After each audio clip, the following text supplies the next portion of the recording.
Patay at duguan ang isang taxi driver nang matagpuan sa loob ng kanyang minamanehong sasakyan bandang alas 6 ng umaga nitong Miyerkules, Hulyo 2 sa Sitio Caisco, Barangay Mactan, Lapu-Lapu City, Cebu. Kinilala ang biktima na si Johnny Bordas, 47 taong gulang at residente ng Barangay Bangkal ng lungsod. Sa nakuhang impormasyon ng Brigada News FM Cebu mula sa mga residente, nakarinig umano sila ng putok ng baril dakong alas 2 ng madaling araw. Sa kuha ng CCTV, namataan ang taxi na dumaan sa harap ng isang karinderya bandang 1:22 ng madaling araw. Makalipas ang 8 minuto, umusad ito patungo sa direksyon ng pinangyarihan ng krimen. 10 minuto pagkatapos, napansing namatay ang ilaw ng taxi. Batay sa investigasyon ng pulisya, nagtamo ng tama ng bala sa ulo at balikat ang biktima. Na-recover sa lugar ng krimen ang 2 basyo ng bala ng kalibre 45 na baril. Isa sa mga pangunahing anggulong sinusuri ng mga investigador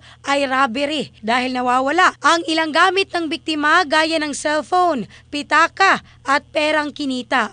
Patuloy ang isinasagawang investigasyon ng Lapu-Lapu City Police. In the heart of changing lives, ako si Michelle Craste ng Brigada News Philippines, the Music and News Authority.